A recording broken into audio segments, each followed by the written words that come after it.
Action. সিনেমার দুনিয়ায় একটা কথা প্রচলিত আছে, হিরো তখনই বড় হয় যখন তার দুনিয়া ভয়ঙ্কর আর ডেঞ্জারাস হয়।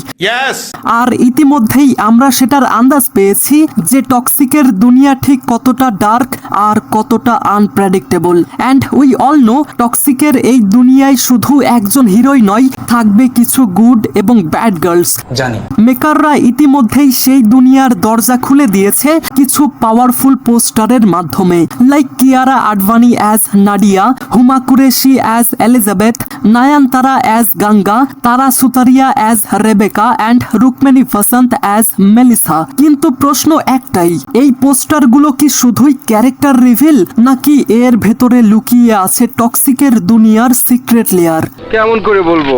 আজকের এই ভিডিওতে এক এক করে এই সমস্ত পোস্টার ব্রেকডাউন করব, লাইক রং, লুক, পাশাপাশি বডি ল্যাঙ্গুয়েজ থেকে শুরু করে কোন ক্যারেক্টার গুড, কে ব্যাড, আর কে আসলে সব থেকে ডেঞ্জারাস, সবকিছুই। Interesting. So yes, this is going to be an very interesting video. তাই ভিডিও শুরু করার আগে চ্যানেলটা অবশ্যই সাবস্ক্রাইব করুন। আরে বাহ, আপনাকে থ্যাংক ইউ। সবার প্রথমে আসে কিয়ারা আডভানি অ্যাজ নাডিয়া। এই পোস্টার বোঝার জন্য আমাদের একজন আর্ট ডিরেক্টরের পার্সপেক্টিভ থেকে ভাবতে হবে। কেননা তার ব্যাকগ্রাউন্ড দেখলে বোঝা যায় এটা একটা পারফরমেন্স স্টেজ, মোস্ট প্রবাবলি কোনো সার্কাসের। আর সিনেমাতে স্টেজ মানে হলো ডিসেপশন, বা বলতে পারেন ধোকা। অর্থাৎ নাদিয়া এখানে এমন একটা ক্যারেক্টার, সে যেমনটা দেখায় আসলে সে তেমন না।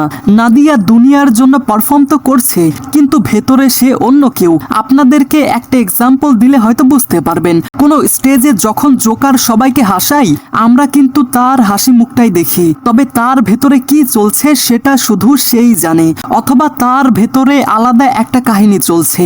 তা ঠিক। এছাড়া তার ফেসিয়াল এক্সপ্রেশন দেখলে সেই সাইকোলজিও বোঝা যায়, যেটা কানেক্টেড তার পায়ের সঙ্গে। তার পা কিন্তু খালি।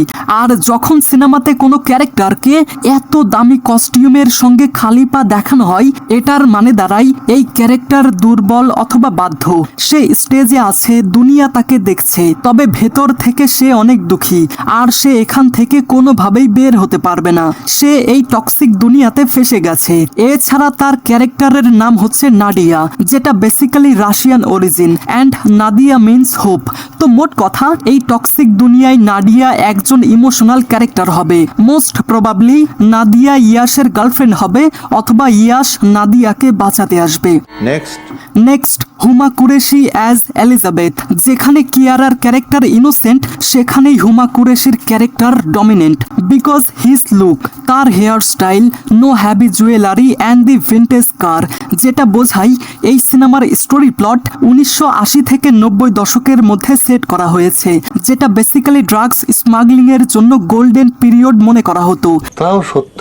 তার ফেসিয়াল এক্সপ্রেশন দেখে যদি সাইকোলজি বোঝার চেষ্টা করি, তাহলে এটা তো শিওর যে সে কোনো আইটেম গার্ল নয়, বরং সে হতে পারে একজন heartless and cold blooded lady. পাশাপাশি তার ব্যাকগ্রাউন্ডে গ্রেভিয়ার্ডে একটা অ্যাঞ্জেল স্ট্যাচু।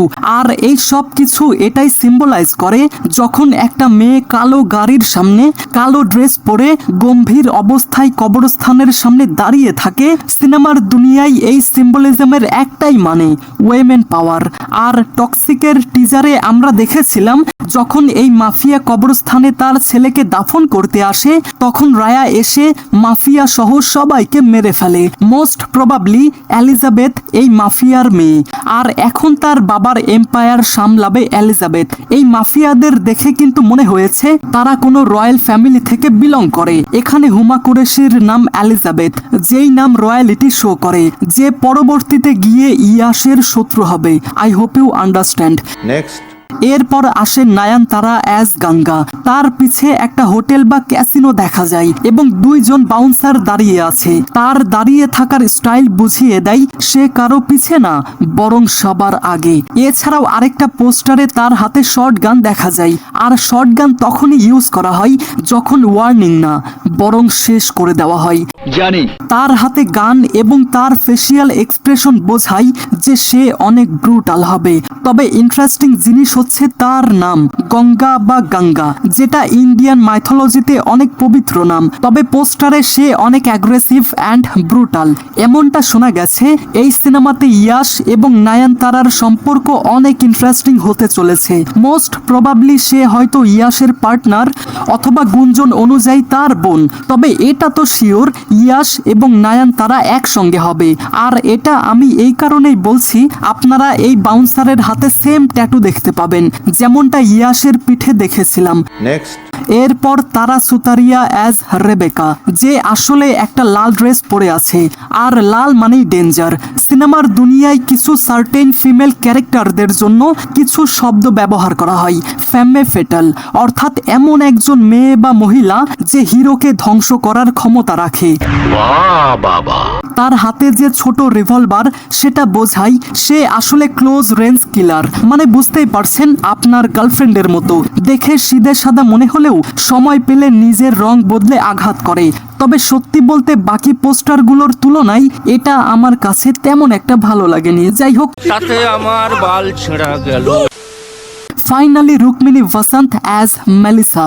বিশ্বাস করেন প্রথমে দেখে আমি চিনতেই পারিনি, কেননা তাকে আমরা কান্তারাতে দেখেছিলাম, সেখানে এত ভদ্র, এত ট্র্যাডিশনাল, আর এখানে এত, বুঝতেই পারছেন। যাই হোক, তার ফেসিয়াল এক্সপ্রেশনের থেকে তার চোখ দেখলে বোঝা যায় তার চোখে কোনো ভয় নেই।